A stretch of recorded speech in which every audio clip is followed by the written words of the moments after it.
За тэгээ энэ их ажлын дундуур манай урилгыг хүлээн авч хүрэлцээрсэн танд баярлалаа. Баярлалаа та бүхэн ч гэсэн. Улсын хурлын гишүүний хувьд хүний эрхийн дэд хорооны даргын хувьд манай улсад хүний эрхийн хүүхдийн эрхийн талаарх одоо хууль тогтоомж хэр биелж байна гэж та харж байна вэ?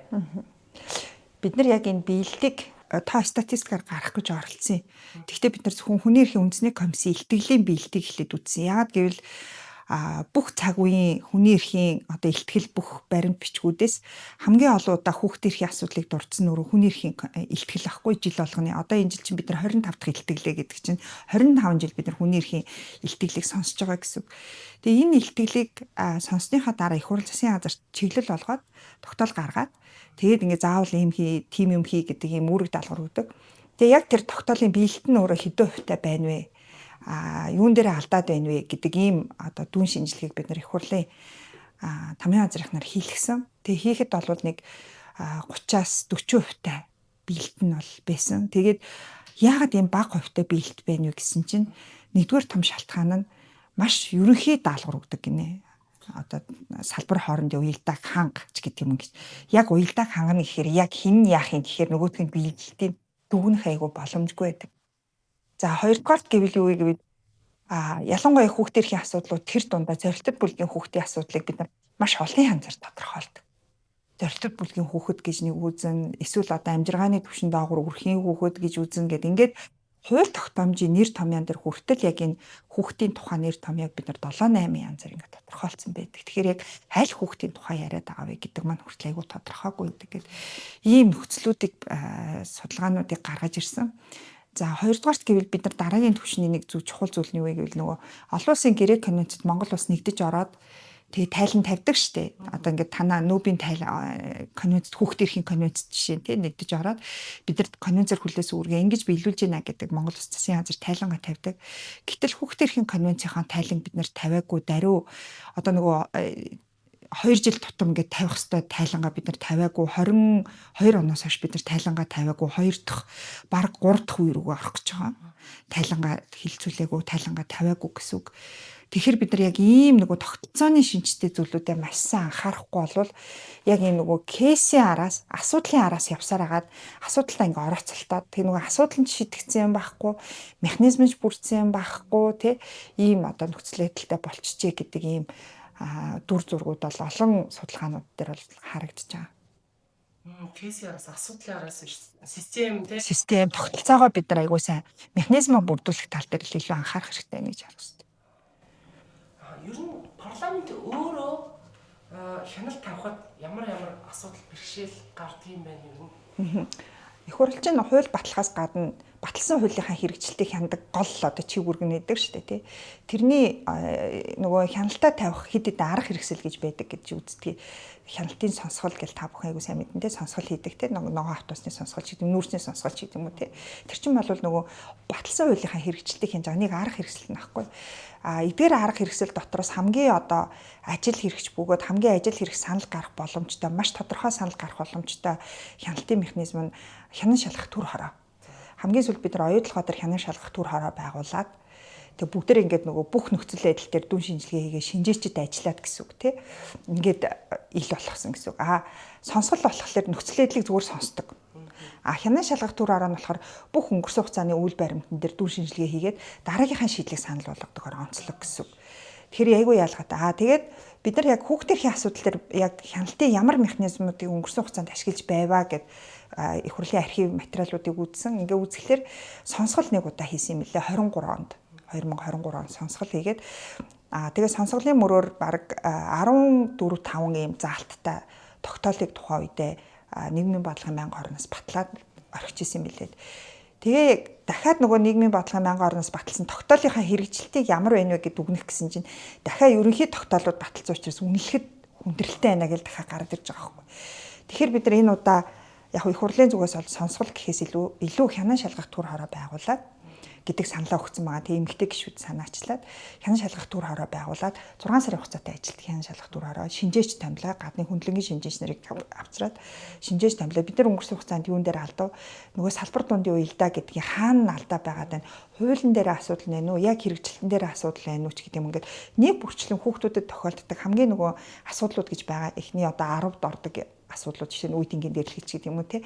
Энэ болгон дээр дүн шинжилгээ хийгээд танилцуулъя гэдэг ингээ хян шалгах төр хороо байгуулахаар бас бэлтгэл ажил хангагдаад явж байгаа. За одоо хян шалгах төр хороо байгуулах нь бас нэлээд урт процесс гэдэг юм болов уу? Тий, яг үнэ. Ерөөсөө нөгөө хян шалгах төр хороо нь айгүй тийм нэлээд юм олон талыг хамарсан айгүй өргөн хүрээнд ажилладаг учраас нэг чуулганы хугацаанд 2 хян шалгах төр хороог л зөвшөөрдөг. За парламент дээр тэгээд одоо бол хаврын чуулганаар бол манай хян шалгах төр хороо байгуулагдаж амжихааргүй байгаа. Бидний өмнө дахиад 3 хян шалгах төр хорооны хүсэлт ирсэн байгаа. Тэгээд тэр 3-ыг хилцчихэж манайх дөрөвдөх нь болоод гэхээр ер нь бол намрын чуулганаар хян шалгах төр хороо байгуулагдах асуудал шийдэгдэх байх гэж байна. Тэгээд та өөрөө нэгдүгээр туйлж, хоёрдугаарт нь бас иргэний нийгмийг маш сайн ойлгодог, иргэдэд ямар асуудал гэдгийг нэлээд мэддэг хүний хувьд одоо энэ сэдвээр ярилцах болох салбар дундын уялдаа гэдэг үг байнга давтагдчихж байгаа байхгүй.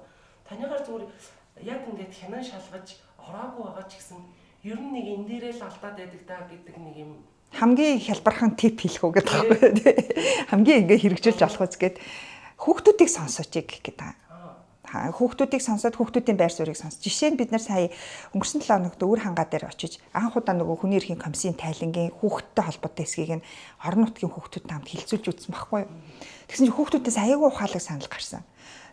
Ингэж аа хүүхэд жишээ юу гэдэг ингээд нөгөө гэрлэн тохиоч аягүй ухаалаг биш байна. Бид нар тохирсон биш байна. Ингээд баруун тишээ эргэх гэрлэн тохио насад машин яваад байхад явуу гэдэг гэрлэн тохиоос энийг чи би юу гэж ойлгох юм бэ гэж байгаа. Айгу хишээтгэд айгу амархан байгаа юм тэгсэр нэ тий. За нэг хүүхэд чинь гудамжныг гэрэлтүүлэг айгу хангалтгүй байна. Тэгэхээр та нар ингээд гудамжинд ингээд гэрэл тавих гад бөө юм тендер мендер зарлаад ах юм аа. Зүгээр л өндөрлөг газруудаа том гэрэлүүд асаачч болтгоо юм уу. Гэл тий айгу. За тэгээ гудамжны нохоотой холбоотой хүүхдүүд айгүйх ингээд нөгөө гудамжны нохооноос болоод айгаад ингээд хашаа гудмаа тойрдог гинэ. Тэгээ ийм саналаа орон нутгийн удирдлагуудад хэлсэн чинь хүүхдийн нүдэн дээр ингээд жишээ нь нохоо бууцсан юм байна л да.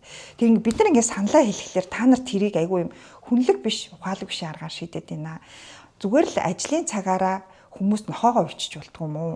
Хүүхдүүд хичээл сургуулаа тарж ирэх цагаар айлууд нохоогоо уйчаач. Бусад үед магадгүй чөлөөтэй цаг гэж байдаг юм. Ингээд цагийн хуваарь нь тодорхой гаргачаач. Хизээ нохоогоо уйхын хизээ ингээд нөө сул тавих юм бэ гэдгээ бид нарт хэлчихээч гэж байгаа байхгүй. Тэгэхээр амар easy.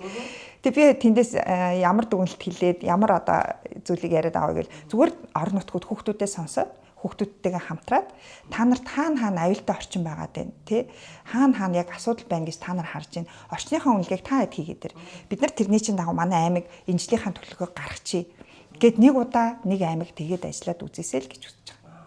Дагнсан шүүх шинээр ажиллаа. Тэгээд явцсан нэгдүгээрт ямар шиг байгаа юм бол хоёрт нь гадаад орнд энэ чинь гоё хэрэгжээд байдаг. Манай хөрсөн дээр буух болов яах бол хүүхэд таслал тавиад гэр бүлийн шүүх гэж байгаа.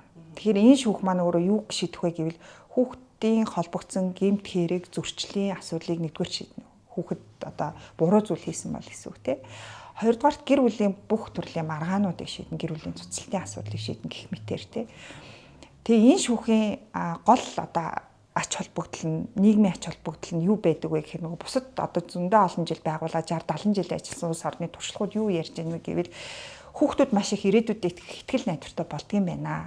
Энэ шүүхээр одоо хэдийгээр хүүхэд алдаа гаргацсан ч гэсэн алдаагаа залруулад хүн цаашаага алхаж болдог гэдгийг итгэл найдварыг энэ шүүх хүүхдүүдэд өгдөг юм байна. Тийм учраас энэ бол нөгөө хойч үе ирээдүйдээ оруулж аягүй чухал хөрөнгө оруулалт гэж хараарай гэж байна. Хоёрдугаарт гэр бүлийн хэрэг маргаан болоод бусад төрлийн маргаанууд гэдэг харахаар бусад төрлийн маргаанууд болохоор өнгөрсөнд ингээ болоод өнгөрсөн үйл явдал дээр шүүгчнэр дүн шинжилгээ хийж агаад үр дагаврыг шийддэг. За чи ийм худалдаж авсан юм байна. Одоо мөнгөө төлөө гэдэг үр дагавар. Гэтэл гэр бүлийн шүүхийн онцлог нь болохоор тэр хоёр хүний тэр гэр бүлийн харилцааны ирээдүйн асуудлыг шийддгээрээ маш том ингээд нийгмийн ач холбогдолтой ийм шүүх байгаа даа. Тэгэхээр бид нар энэ шүүхийг одоо юу гэдэг ганцхан энэ хуульч нарын ажил биш тий. Ганцхан одоо юу гэдэг шүүхийнхний ажил биш. Энэ бол бүх нийгмийн талууд хамтдаа оролцож явуулдаг ийм том дэд бүтцсэн юм билээ.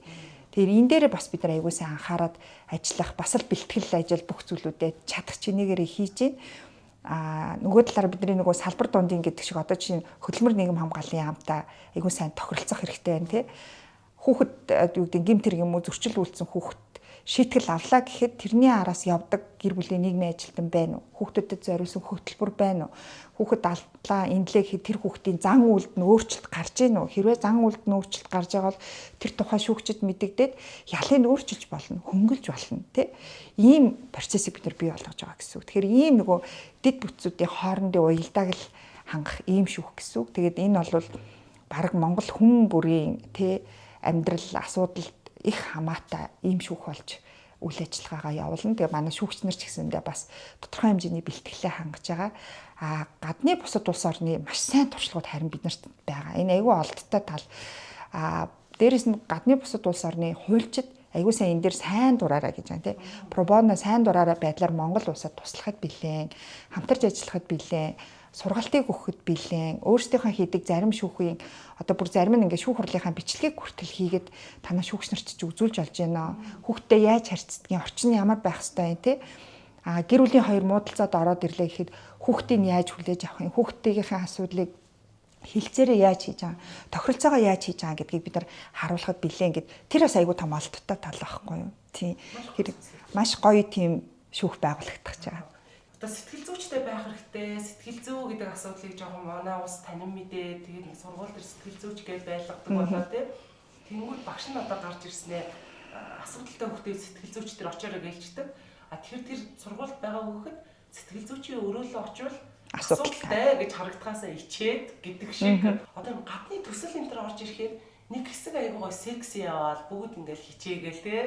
Ингэжсэн нэг юм төсөл дуусан гот байхгүй болчдөг. Талдаг тий. Одоо нэг дүүрээс гисэн орчил гэдэг чинь нэг юм өглөг болоо ч юм уу нэг гэд хаягчдаг тал байдаг. Манай ингээд соёлын өвч төр шүүх засаглалын өвч төр энэ ингээ гоё байшин сууж бууж ирэх болов та юу гэж бодож байна? Би бол бууж ирээд бид нар өөрсдийнхөө бас онцлогийг шингээгээд цаашаа аваад явах бүрэн потенциал бол биднэрт байна гэж харж байгаа. Яагаад гэвэл бас их ийм сонирхолтой юм биш үү бидний амьдарч байгаа одоо юу суурин соёлын иргэншил нь Улаанбаатарт илүү төвлөрөөд аймаг орон нутгууд дээр илүү нүүдлийн соёлын иргэншилтэй. Тэгээ би бинийг аягүй сайн таньдаг, мэддэг. Энэ хүн ингэдэг дээ, тэр хүн тэгдэг дээ гэхээр нөгөө баг нөгөө хэрэг шийдэх шүүгч чинь өөрөө хүртэл ингээд нөгөө хүнийхээ сэтгэл зүйн онцлог, тэр гэр бүлийн онцлогод тааруулаад энэ бүх зүйлүүдээ удирдах явах бүрэн боломж нэг талтай манад байгаад байгаа. Нөгөө талаараа бид нар бас яг энэ шүүхийн дэд бүтцэд зориулаад шүүхтэр анх удаага гэр бүл хүүхдийн мэрэгчлэн гэдэг хүнийг бүр байнгын орон тоотой ажилуулад яг шүүгчд хэрэгтэй яг саяхан хэлдэг нөгөө сэтгэл зүйн тий онцлогийг нь дүгнэлт гаргаад өгдөг ч гэдэг юм уу тий энэ хүүхдэд цаашид ямар үйлчлэгээ хэрэгтэй вэ? Аав нь хүүхдтэйгээ хэдэн цаг уулзвал илүү тохиромжтой байна. Магадгүй аав нь одоо юу гэдгийг хүчирхийллийн зан үйлтэй байлаа гэхэд аавыг нь тодорхой хэмжээний сургалтанд хамруулсны дараа за одоо хүүхдтэйгээ уулзах цагийг нээж болох уу ч гэдэг юм уу илүү ийм аргуудыг бид нар нэвтрүүлэх гээд байгаа гэсэн. Тэгэхээр нөгөө гэр бүл муудалцлаа гэхэд эсвэл цуцлана гэдэг нэг ойлголт байгаа гэдэг шүү дээ тий. Эсвэл тэгвэл бид нарт өөр ямар хувилбарууд байгаа юм бэ гэдгийг маш олон хувилбартаагаар энэ шүүхөөрөө шийддэг болох ийм одоо үе таалгыг нээж байгаа гэсэн. Тэгэхээр нөгөө эвлэрүүлэн эвлэрэх ажиллагаан дээр хүртэл бид нар тодорхойлолттой хүртэл өөрчлөх хэрэгцээ шаардлага гарч иж байгаа хгүй. Эвлэрэх гэдэг чинь юу юм бэ гэвэл гэр бүлийн хоёр хүн эргээд одоо юу гэдэг эв наримталтайгаар эргээд гэр бүлээс цуцлахаа болоод цаашаа үргэлжлэх асуудал юм уу? Эсвэл гэр бүлийн харилцааг эрүүл саруулаар урт удаан хугацаанд авч үлдэх нь илүү чухал юм уу? Гэдэг дээр илүү фокус юм гэсэн үг байхгүй. Тэгээд нөгөө хөдөлмөр нийгэм хамгааллын яамтай хүртэл энэ дээр бид айгүйх ингэж нөгөө ярилцж байгаа. Илүү нөгөө гэр бүл бат бөх байна гэхээс илүү гэр бүлийн харилцаа эрүүл саруул, гэр бүлийн харилцаа үлдэх ялангуяа хүүхэд нэгдүгээр гэдгийг тайвна. Тэгэхээр нөгөө хүүхдэд хамгийн ээлтэй, хамгийн хэрэг байж болох ямар шийдвэрээ илүү тэрлүү тэмүүлж энэ шүүхөөрөө шийдвэрээ гаргана гэсэн. Ерөөсөө хүүхдээ нэгдүгээр тавьчихна гэсэн үг байхгүй. Тэгэхээр нөгөө одоо бид нарт ихтэй бас юу хэрэгтэй вэ гэвэл хүүхдийн хуульч гэдэг ийм хүмүүс биднэрт маш их хэрэгтэй болохоор байгаа. Яг хүүхдийн асуудал төр дагнсан. Гадны улс орнууд аав ээжээ маргаанаас гадна хүүхдийг бие даасан оролцогч гэд шүүх хуралдаанд хүүхдийн хуульчийг нь оруулдаг. Тэгээ сонсдог. Бас хүүхдийг нь хамаагүй оруулахгүй. хүүхдийн саналыг сонсохоор бол бүр маш тустай арга зүйтэй нилээн ингэж нөгөө хүүхдээ судалж иж хүүхдийн саналыг сонсдог. Тэрнээс шууд юу гэдгийг ингээл нөгөө хоёр тал байлцж байгаа л аавтайгаа байх уу, ээжтэйгээ байх уу ч юм уу ийм байдлаар ерөөсөө асуудлыг ерөөсөө шийддэггүй гэсэн үг. Тэгэхээр энэ өөрөө маш онцлог ийм дэд бүтц бүхий ийм шүүх орж ирж байгаа гэсэн. Бараг хүүхдийн ирэх ярьсан ус төрчөөж сонгодоггүй сонгогчдтэй тэгээд хүүхдийг бараг бие даасан гэдгийг ч мэдэрдэггүй байгаад соёлын хувьд одоо яаж орж ирэх хэвээр болов? Яг би тэрийг гэхдээ нөгөө нэг дийлэнхийн тим гэж бодохгүй байгаа. Тийм хүүхдийг одоо нөгөө юу гэдэг хүүхдийг хүлээмжшүүлэх хандлага тийм. Тэгэхээр бид нар аль болох бүгдээрээ тэгээ ялангуяа шүүх чан хамгийн одоо хэр аргийн хүн бас яг шүүхээр төдийлө ороод ахыг хүсэхгүй шүү дээ. Хүний амьдралын бас нэлээд хүнд хэцүү цагтаа шүүхтэр очдог газар нь тий очдог газар нь шүүх. Тийм учраас яг энэ цаг үед нь тосоод авдаг тий цааш нь залаад явдаг ийм бүтэц үүсгэх нь өөрөө нийгмийн ихтгэлцлийг бий болгох гээд хамгийн чухал нөлөөтэй. Тэгээ биднэрт нөгөө нэг Америкийн шүүгч нар бас хэлжсэн байхгүй юу? Анх энэ шүүхийг байгуулахад айгүй юм зардал өндөртэй харагддаг гинэ. Магадгүй ингээ бас явцын дунд зардал өндөртэй байдаг. Тэгэхээр энэ шүүх хэрэгтэй юм уу гэдэг улс төрийн маргаан хамгийн их өрнөө. Гэтэ энийг ямар ч байсан та нар хамгаалаад гараарай гэд. Тэгээд зардал өндөртэй гэдэг нь юу вэ гэвэл айгүй юм нөгөө зөөлөн аргаар яг энэ асуудлыг ингэж авч үлддэг. Гэр бүлийн харилцааг авч үлдэх гэж маш их хүчин чармаалт гаргадаг. Энэ ерөөсө хоёрхан хүний хоорондын асуудал биш. Энэ нийгмийн дэд бүтцийн асуудал. Дээрээс нь хүүхдийн сайн сайхны байдалтай холбоотой асуудал учраас энэ дээр бол улс яг хөрөнгөө, хүнээ, нөөцөө хуваарлах ёстой л гэдэг зарчмыг бид барих ёстой юм л. Тэгэхээр би бол манай монголчууд дийлэнх нь гэж ерөөсө бодохгүй. Цөөхөн хэсэг нь л одоо юу гэдгийг магадгүй хүүхдийг нэг хүний тооноос заримдаа хасчих гад байдаг шүү дээ тиймэрхүү байдаг баг. Гэхдээ би бол олонх нь тэр дундаа илүү дийлэнх олонх нь бол хүүхдийг илүү хүндэтгэж хүн ёсоор бол харьцдаг гэдэгт бол итгэдэг. Ялангуяа манай орон нутагт бол бүр өөр гэж боддог. Хүүхдийн эрхийг хангуулахад саад болж байгаа одоо ер нь хамгийн топ 5 бэрхшээл юу гэдэг вэ? Нэгдүгээрт хүний нөөцийн бодлого гэх гээд байгаа. За хүний нөөцийн бодлого гэдэг нь юу юм бэ гэвэл бид нар 24 оноос хойш сум болгонд нийгмийн ажилтнтай боллоо. Анх удаа Монгол улс гэсэн үг шүү дээ. Тэгсэн мөртлөө сум болгонд малаа тоолдог хүмүүс байдаг гэсэн шүү дээ. Гэтэл хүүхдтээр ажилтдаг хүн манад байдгүйсэн байхгүй. Тэгэхээр 24 онд бид нар сум болгонд хүнтэй боллоо. Нийгмийн ажилтан хүүхдийн асуудлаа эрсдэл бүлгийн хүүхдүүдээ хяндаг тий энэ хүүхд маань хаана вэ? Аливаа энд нэг хүүхэд одоо юу гэдгийг хурдан морь унжаагаад ээж нь ингээд юу гэдгийг Төв аймаг руу явуулсан гэсэн нөгөө Төв аймаг дээр бүртгэсэн үү хүүхд маань сургуульдаа явж гин үү гэдэг ингээд нэг бүрчлэн ингэж ажилдаг сум дээр бид нар нийгмийн ажилтан тавьсан байхгүй 24 оноос хойш.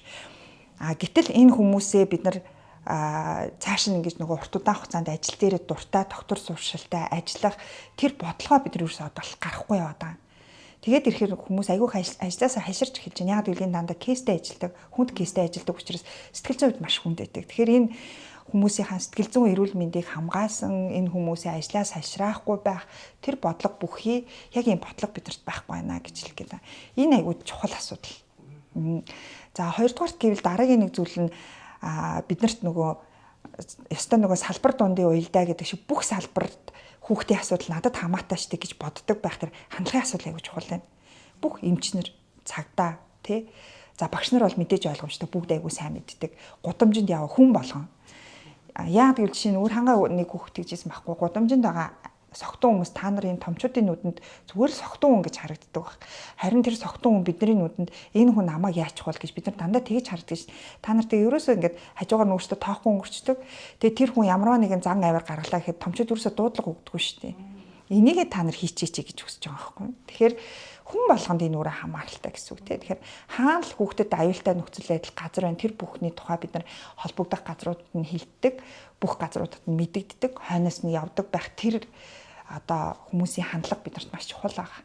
Энэ дээр бүх юм нийгмийн үнц нь өөрөө энэ дээр тогтоод байгаа гэсэн үг тийм. За 3 дугаарт мэдээж төсвийн асуудал яригдана. Гэхдээ төсөв дотроо би төсвийг би ингээд өмнө нь нөгөө парламентын гишүүн болохоос өмнө үнэхээр мөнгөгүй юм байна гэж боддог байсан чинь үгүй юм байл. Яг санхүүгээ бид нар зөв менеж хийж чадахгүй, зөв зохицуулахгүй байна гэж би харж байгаа. Тийм учраас төсвийн оновчтой хуваарлалт гэж хэлэх гээд. Ялангуяа орон нутгийн түвшинд яагаад гэвэл орон нутаг өөрөө хүүхдийн асуудлыг хамгаалах үүрэг нь орон нутг руу шилжээд өөрсдөө мөнгөө зарцуул гэдэг эрх мэдлийн орон нутагт өгсөн. Тэр өөрөө нэг талтай алдаа байж магадгүй гэж би жаахан санаа зовж байгаа. Яг гэвэл мөнгөтэй аймаг байна, мөнгөгүй аймаг байгаа тий. Тэгэхээр яг бүх одоо хүүхдийн асуудлыг орон нутагт өгдөг нь хэр оновчтой вэ гэдэг бол айгүй том асуултын тэмдгийг ер нь ирээдүйд үүсгэн. Тэгэхээр нөгөө яг энэ нөгөө хүүхдтэй холбоотой төсвийг хэн яаж захиран зарцуулах тэр нөгөө макро систем ээ шүү дээ. Системийг бид нар яаж өгсөрсөн бэ гэдэг айгүй сайн харах хэрэгтэй байгаа даа. Тэгэхээр нөгөө мөнгөгүй биш, оновчтой байдал нь илүү чухал гэсэн үг тий. За дөрөвдүгээрт гэвэл бидний нэг айгүй том алдаа гэх юм уу да. Ялангуяа манай энэ хүүхдийн салбар дээр иргэний нийгмийн байгууллагуудын хэрэгцээ шаардлага тэдний дуу хоолой маш их хэрэгтэй байна. Энэ дээр бол бүр үнэхээр яг хүчин мөхсөж чинь ганцхан төрийг хараад иж болохгүй тий. Яг энэ хүүхдийн эрхийн асуудал дээр тууштай явдаг, тууштай ажилладаг иргэний нийгмийн байгууллагуудын орон зайгч бид нар хөнчлээ. Иргэний нийгмийн байгууллагуудаа сонсгоо болчлоо гэсэн үг. Тэгэхээр нөгөө ялангуяа аймаг орон нутгийн удирдлагууд хүүхд толгоныхаа асуудлаа хойноос хайштай түр явж чадахгүй. Харин иргэний нийгмийн байгууллагуудад тэр ажлыг хийлгээд иргэний нийгмийн байгууллагуудтай хамтрах ийм экосистемийг ухсрах хэрэгтэй байна гэж хэлгээд байна. Тэтгэвртэй гарсан багш нар байна жишээ нь орон нутгуудад тий. Айгүй сайн багш нар жишээ нь байна. Тэд нар жишээ нь хүүхдүүдтэй ажиллаад боловсролын байгууллагатайгаа хамтраад нөгөө хүүхдийн хоцрогдлыг тэднээр хийлгэлтэй. Гэх мэтэр тий. Ийм нөгөө нэг байдлаар орон нутгийнхны бусад одоо иргэний нийгмийнхний дэмжлэг энэ хамтын ажиллагаа экосистем аягүй сайн үүсгэх хэрэгтэй. Энэ аягүй дутагдaltaй байгаа тийм. За хамгийн сүүлд нь олон улсын байгууллагууд би нөгөө саяхан Good Neighbors-ийн ой дээр очиод үг хэлэхдээ би яг энийг хэлсэн байхгүй. Гэхдээ би яг зөв утсан уу буруу нэйдэг. Би олон улсын байгууллагуудыг одоо юу гэж хэлэх гээд байвал төрийн өмнөөс нөгөө айлуудад нөгөө хүүхдүүдэд битгий үйлчлэгээ үзүүлээ. Энийг төр өөрөө хийх цаг нь болсон. Харин та нар олон улсын байгууллагууд хүний нөөцийг чадахжуулахад анхаарал өгөөч. Нөгөө нийгмийн ажилтнуудыг ажлаасаа хашрах сэтгэл зүйн эрүүл мэндэд нь анхаарсан тэр талын дэд бүтцийг та нар угсраад өгөөч. Төрийн ийм байгууламж, төрийн бүтээмжийг нэмэгдэх төр та нар илүү ажиллаад өгөөч гэж би хүсэж байгаа байхгүй. Одоо бол бид нар ер нь бол бид нар энэ өнгөрсөн 30 жилийн хугацаанд 2021-2 он хүртэл Монгол улс төсөвтэй ер нь хүүхдтэй холбоотой төсвийг тавьдаггүй байсан шүү дээ. Дандаа олон улсын байгууллагуудын зээл тусламжаар энэ нийгмийн асуудлыг шийдэж ирсэн байхгүй. Тэгээ сүүлийн үед арай ингээд нэг төсөв тавьдаг болж эхэлсэн, хүнтэй болж эхэлсэн. Одоо олон улсын байгууллагууд талбараа өөрчлөөд энэ дэд бүтцийг угсрахад, энийг ажилуулахад та бүхэн хүчин чармаалтаа гаргаач хэл гэдэг. Ийм нэг тав хүсэлт байдаг. Танд хэрвээ хязгааргүй одоо эрх мэдэл байвал та ямар реформ хийх вэ? Хүүхд эрхийн одоо салбартаа ямар реформ хийх вэ? Таны одоо эхэлж хийх ирэмбийн топ 3-т ямар ажил авах вэ? Миний болоод манай багийнхны манай боловсрол эвсэл гээд манай төрийн бас байгууллага гэдэг ингээд бид хэдийн 21-2 оноос хойш мөрөөдөж байгаа нэг ажлын тэр өөрөө дотор байр. Бүх Монгол улсын дотор байр хүүхдэд ээлдээ бөгөөд хүүхдийг асран халамжилдаг тийм дотор байр байгаасаа гэж бодож байгаа. За Монгол хүүхдүүдийн дийлэнх нь дотор байраар хүмүүжиж байна. Ээж аваасаа илүү олон хоногийг дотор байранд өнгөрөөж байна. 210 хоногийг хүүхд дотор байранд өнгөрөөдөг. Гэтэл тэнд эцэг эхийг нь оруулсан, гэр бүлийг нь оруулсан, яг гэр бүл шиг байх тийм орчин бид нарт дотор байранд хэрэгтэй. Тэрнээс биш орой болохоор хаалгын төгжчихдэг, гаргаж оруулдаггүй те ийм байдал биш байхгүй. Тэгэхээр оюутны дотор байр биш, энэ хүүхдийн дотор байр те. Тэгхийн бол бид нар хөдөө орон нутгийнхаа энэ боловсролын маш олон асуудлыг бид нар шийдэх аюул том боломж дэд бүтцэн нэг гэж харж байгаа. Өнөөдөр залуучууд эхнэргүй байна, хөдөөний залуучууд те эхнэр нь хүүхдэд дагаад аймгийн төв орчлоо гэж айгүйх ярьдаг ш. Дотор байр ийм үйлчлэгээтэй байх юм бол ээж нар хүүхдүүдэд амгалан тайван дотор байранд найдаал өгнө. Тэгэхээр тийм дотор байр би болоосаа гэж боддог. Энийг л биелүүлмээр байдаг. Хоёр дахь нэг хүсэл бол аймаг орон нутаг сум болгон өөртөө тохирсон хүүхд хамгааллын дэд бүтцээ угсраасаа гэж боддог. Манай аймаг ямар онцлогтой юм? Ямар төрлийн хүүхдийн хэрэгүүд гараад идэгин? Хүүхдүүд ямар асуудалтай холбогдоод идэгин? Биднэрт ядуурл тий эсвэл гэрээсээ дайжих, эсвэл одоо хурдан морь унах, өөр ямар асуудлууд манай аймагт байна. Аймаг болгоных өөр байхгүй юу? Баруун аймгийнх өөр, зүүн аймгийнх өөр тий. Тэгэхээр энэ болгон дээр аймаг болгон өөрсдийнхөө хүүхдүүдийг өөрсдийнхөө хүүхд хамгааллынхаа нөхцөл байдал дүн шинжилгээ хийгээд яг өөртөө тохирсон дэд бүтцийг иргэний нийгмийнхаа иргэдийнхаа санаачлагтай хүүхдүүдийнхээ оролцоотой угсраасаа гэж боддог. Тэгээд энийг ингээд улс орон даяараа бүгдээрээ ингээд яг байгууллага нэгж болгоо ингээд макро түвшиндээ хийчих юм бол энэ ч өөрөө бүтнээрээ угсрагдаад босоод ирэх систем байхгүй юу. Тэгэхээр энийг хийх юмсан гэж маш их мөрөөдөд. Би танаас асуугаагүй ч магадгүй. Гэхдээ би нэг энэ поинтыг хүмүүст ойлгуулмаар байдаг. Энийг л ер нь нэг ойлгуулчихсан сая ярмаар байна гэсэн нэг агуулга биднэрт хэлж өгөөч. Яг нөгөө хүүхдийн үйлцэн гэмт хэрэг зөрчлийн талаар цахим орчинд маш их шуугаж бид нар алдсан хүүхдүүдийг маш их шошголдог болсон. Энийг томчууд минь болоосоо гэж боддог. Та өөрөө эргээд харах юм бол та өөрийнхөө амьдралд ч гэсэндээ та зөндөө алдаа хийж исэн. Би ч гэсэн өөрөө зөндөө алдаа хийж исэн. Тэр бүхнээрээ би насан туршдаа би шошглуулж болохгүй. Тэр хүүхд цаашаа амьдрах хэрэгтэй, цаашаа орон зай хэрэгтэй, тэр хүүхдийн орон зайг өөрт нь үлдээх хэрэгтэй. Тийм учраас томчууд минь хүүхдийн гаргасан алдаан дээр том жижиг гэхгүй алдаан дээр нь битгий та бүхэн цаашаа хүүхдүүдийг түлхээч. Хүүхдүүдийг цааш нь амьдрах орон зайг нь үлдээгээч.